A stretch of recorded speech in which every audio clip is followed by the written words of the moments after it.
Hola, mi nombre es Brandon Fragachán, soy estudiante de Educación, mención Ciencias Pedagógicas en la Universidad Católica Andrés Bello y hoy vamos a conversar un poco acerca de lo que es comportamiento organizacional. Vamos a contextualizarlo en el funcionamiento real en algunas empresas tanto nacionales como internacionales. Vamos a definir algunos enfoques y vamos a dar algunos datos interesantes que nos van a aclarar el panorama en cuanto a este concepto. Podemos partir recordando un concepto de comportamiento organizacional con el que probablemente la mayoría de nosotros ya esté relacionado. Según Robbins, el comportamiento organizacional es un campo de estudio que investiga el impacto de los individuos, grupos y estructuras sobre el comportamiento dentro de las organizaciones. Es decir, la retroalimentación que se desarrolla entre las particularidades de cada individuo y la idiosincrasia de la organización. Por ejemplo, ¿qué impacto tiene la cultura organizacional enmarcada en los objetivos de una empresa como Banesco en los individuos que forman parte de ella y viceversa? Porque aunque no parezca, la organización también debe adaptarse a las necesidades de sus integrantes. Ahora bien, ¿por qué debe existir un estudio del comportamiento de los individuos en las organizaciones si se supone que la estructura organizacional ya está previamente definida, así como las labores de cada persona? Las organizaciones, si bien promueven la defensa de intereses sociales y culturales enmarcados en el campo de la responsabilidad social empresarial, ya lo habremos conocido acá en Venezuela como ley obligatoria para todas las empresas, tienen como objetivo común ser productivas y rentables. Y los empleados deben estar alineados con estos objetivos. Para alcanzar esta alineación empleado-objetivos, las empresas tienen que hacer un esfuerzo. No obstante, el principio de todo este esfuerzo radica en la persona, en el individuo que forma parte de la institución sin mayor relación económica con la empresa que su salario, es decir, cuando no se trata de socios. Cada vez que observamos los distintos enfoques a los que se ha hecho referencia en las participaciones de entrada de esta cátedra, comprendemos que hay tres frentes comunes que comparten estos enfoques. Por un lado el individuo, luego el equipo de trabajo con el que tenemos que desarrollarnos y finalmente cómo estos equipos se engranan para la conformación de una organización, es decir, la interacción que tienen. No obstante, hay un cuarto frente que podemos definir como la integralidad de los individuos y sus deseos. Si bien toda organización debe tener un personal coordinador que sea quien oriente al personal que está por debajo de la estructura de mando a trabajar defendiendo los intereses de la empresa, son ellos los que por su motivación van a desarrollar sus tareas. Independientemente de la planeación estratégica de la institución y sus valores corporativos que son sine qua non, la columna vertebral del comportamiento organizacional, la productividad y el éxito de una institución va a depender directamente de las conductas de las personas en sus ambientes de trabajo. Y ese factor externo no es habitualmente comprendido por muchas instituciones.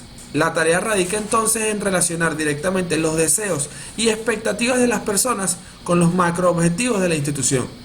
Ahora bien, esta motivación no va a tener lugar sin existir una reciprocidad de parte de la institución. Como mencionamos antes, los objetivos de una empresa van a ser alcanzados en manera óptima en la medida que los ejecutores de las labores, es decir, los empleados, afronten con optimismo y responsabilidad sus tareas. Pero, si no existe un incentivo, ¿la motivación tendrá lugar? Contextualizando al caso venezolano, hoy en día podemos observar cómo, por ejemplo, los puestos de trabajo en la administración pública son cada vez más abandonados, sin siquiera presentar una renuncia formal. Esto sucede porque el individuo no siente ningún tipo de pertinencia con la entrada, además de que no tiene algún incentivo. No hay una preocupación directa del personal gerencial de mantener a los trabajadores alineados con los objetivos de la organización, porque probablemente el personal gerencial tampoco tenga las intenciones de garantizar el funcionamiento de la misma.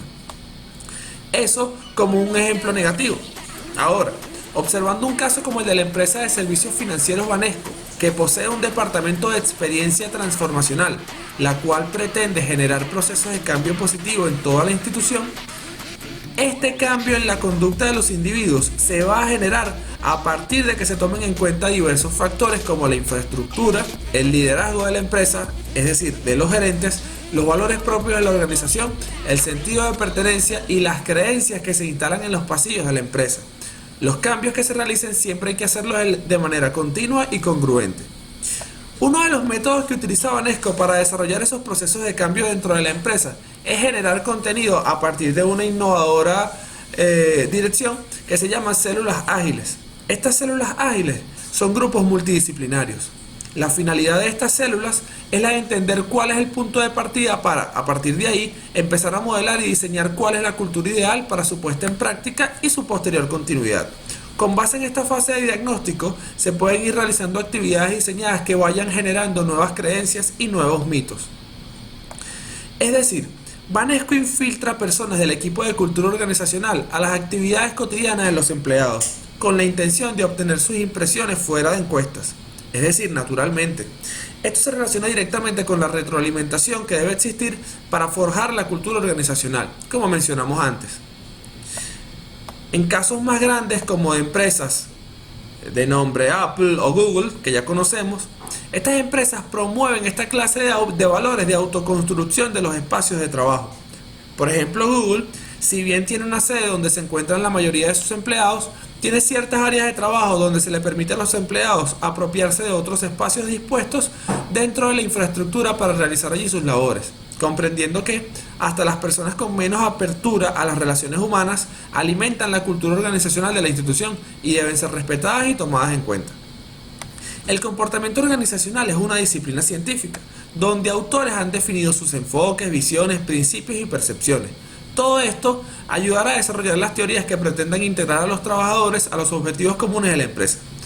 Haciendo síntesis en todo lo que hemos podido escuchar en esta participación, en las participaciones de entrada de mis compañeros, quizá los conceptos que hayamos obtenido de comportamiento organizacional a lo largo de la cátedra, y las experiencias que tengamos en empresas de diferente índole, podemos concluir que el comportamiento organizacional de una empresa siempre se va a desarrollar teniendo en cuenta la idiosincrasia y los macroobjetivos de la empresa con las intenciones, los ideales y los sentimientos de quienes forman parte de ella, porque si una cosa tenemos que comprender es que la empresa no es tal sin los individuos que la conforman, y los individuos siempre van a formarse o a reformarse de alguna manera teniendo en cuenta los valores de la institución. Gracias.